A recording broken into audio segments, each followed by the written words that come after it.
This is Radio Taiwan International.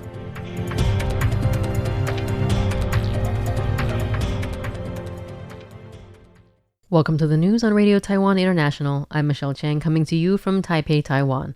We begin with a look at today's top stories for Friday, March 20th.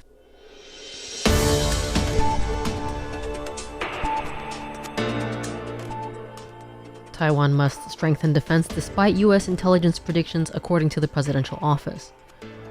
The Foreign Ministry thanks the U.S.-Japan summit for its support of a peaceful Taiwan Strait. And U.S. President Trump pressures NATO and China over the Strait of Hormuz. But first, today's top story. Presidential Office Spokesperson Karen Kuo stated that although the latest U.S. intelligence report indicates that China does not plan to invade Taiwan in 2027, Taiwan must continue to strengthen its national security as it remains subject to military and gray zone threats from China. The topic was discussed in the Presidential Office's National Defense Resilience Committee meeting on Thursday. On Wednesday, March 18th, the United States Director of National Intelligence Office, or ODNI, released a report stating that China had no plans to attack Taiwan by 2027. Further, it details that China has no fixed timeline for unification, although it is likely to continue efforts in 2026 to create the conditions for eventual unification short of conflict. The eventual goal, as per the report, is to, quote, reunite with Taiwan by 2049, the 100th anniversary of the PRC, as a show of, quote, national rejuvenation. Kuo said that, despite the ODNI report, Taiwan faces numerous challenges from China in the region, ranging from military threats to gray zone activities.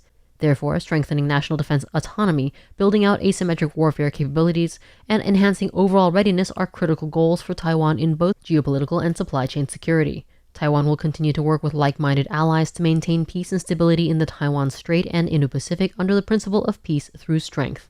Kuo noted that the government's proposed 8-year, 1.25 trillion NT dollar or nearly $40 billion special defense budget is a key part of achieving those goals. She expressed the hope that lawmakers of all parties will expedite the review and approval of the special defense regulations and related budget. Foreign Minister Lin Jialong thanked the United States and Japan for their continued commitment to peace and stability in the Taiwan Strait and opposition to the unilateral attempts to change the status quo through force or coercion.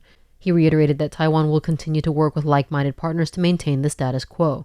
Lin's remarks come after the U.S.-Japan summit to Washington, D.C. on Thursday, March 19th local time. In a post-meeting fact sheet, the U.S. restated that both the United States and Japan are committed to maintaining peace and stability in the Taiwan Strait, viewing it as integral to regional security and global prosperity. Both sides supported addressing cross-strait issues with dialogue and opposed the unilateral use of force or coercion. The Foreign Ministry encouraged the international community to continue paying attention to affairs in the Taiwan Strait and Taiwan, especially given its position in the global supply chain and First Island chain. The ministry said it will continue to strengthen cooperation with like-minded partners striving to maintain the status quo and ensure global and cross-strait peace, stability, and prosperity. The statements on Thursday echoed those of the last summit between U.S. President Donald Trump and Japanese Prime Minister Sanae Takaichi held in Tokyo at the end of October last year. At that time, the two sides again reiterated their support for cross-strait stability and peace, as well as exchanging views on China. Trump is pressuring NATO allies and China to help reopen the Strait of Hormuz as war with Iran disrupts global oil flow.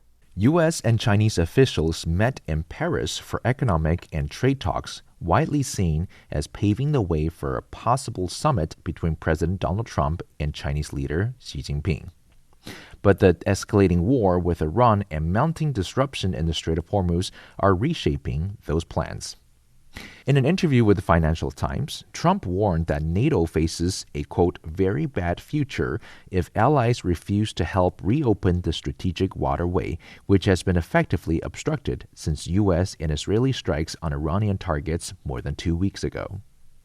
The strait carries roughly 1/5 of global seaborne oil. Nearly half of China's crude imports transit the route. Trump also pressed Beijing to assist, arguing that China is heavily dependent on Persian Gulf energy supplies.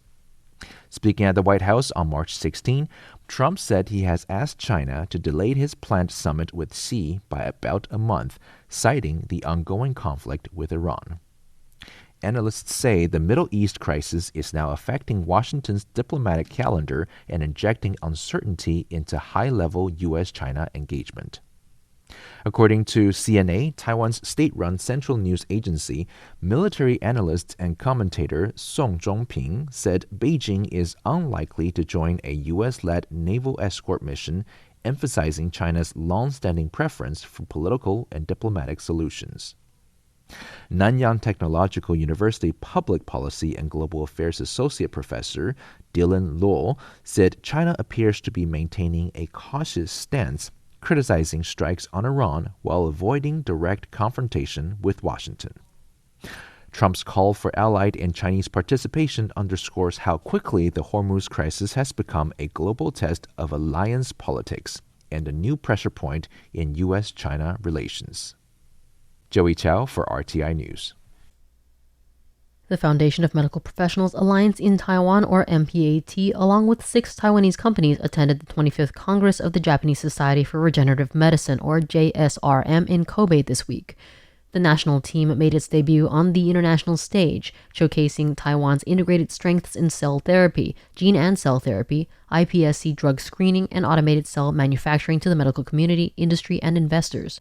The 6 companies that joined included Yuwell Biopharma, ARCE Therapeutics, Steminant Biotherapeutics Incorporated, TLC Biosciences, Lumistar Biotechnology Incorporated, and YJ Biotechnology Company. The MPAT stated that this participation symbolizes the Taiwan regenerative medicine industry's shift from single technology to a systematic industrial layout, gradually establishing a strategic chain from R&D and manufacturing to clinical applications. Each of the companies has its own strengths, covering key areas from CAR T-cell therapy to the treatment of neurodegenerative diseases. MPAT CEO Lin Sijia stated that participating in the JSRM was not only about showcasing Taiwan's technology, but more importantly about expanding international cooperation opportunities. She emphasized that with the gradual improvement of regulations and systems, Taiwan and Japan complement each other well in the field of regenerative medicine and are expected to deepen cooperation in areas such as clinical research collaboration, technology exchange, and supply chain integration in the future. President Lai Ching-te attended a centennial ceremony on Friday at Guanshan Station in Taidong, marking 100 years since the Yuli to Guanshan railway segment opened in eastern Taiwan, overcoming the rugged Hualien-Taidong longitudinal valley to forge a vital north-south link. Lai, the first president in a century to visit Guanshan and witness this historic moment, called the railway's construction a brave and moving story. Despite limited technology resources and harsh conditions, the northern Hualien to Yuli section and southern Taidong to Guanshan station took 17 years to build separately before connecting in 1926. The full 171.8-kilometer line owes its completion to the hard work of Taiwan Railways Administration, or TRA staff, he said. The railway connects the valley to broader regions, enabling eastern agricultural products to reach markets nationwide and contributing greatly to Taiwan, he added. The central government has long supported the TRA with upgrades such as electrification of the Suwa-Hualien line, train refurbishments, and enhancements at 7 Taidong stations to improve safety and comfort. Lai highlighted a 45.6 billion NT dollar or $1.4 billion US double-track electrification project approved under former President Tsai Ing-wen, which broke ground in 2023 and is slated for completion in 2032. He urged collaboration. This might take more than 4 years. Do you all want to support it? It's expected to be operational by 2032. I hope I have the honor of working with the Taiwan Railway Corporation, or TRC, the Transportation and Communications Ministry, the Taidong County Government, the Hualien County Government, and our fellow citizens. We also hope the Legislative Yuan will support it, okay? The Health Ministry is drafting a new edition of the White Paper on Aging Society, integrating super-aged countermeasures from various ministries to serve as the government's blueprint for aging policies. As life expectancy rises, Taiwan's elderly population is growing rapidly, exceeding 20% of the total by the end of 2025 and entering super-aged status. The ministry revised the White Paper on Aging Society in 2021 as a policy blueprint and launched the Countermeasures for a Super-Aging Society 2023 to 2026 by coordinating ministries. Director of Social and Family Affairs Administration, Ministry of Health, Yu Yijun, said that they are now preparing a new white paper. She emphasized that they are looking hard to incorporate step by step and segment by segment all the challenges of the current super-aged society and to help every ministry recognize it as a shared problem requiring collective action. Thanks for joining me for the news. I'm Michelle Chang. Stay tuned for another 50 minutes of English language features brought to you by Radio Taiwan International.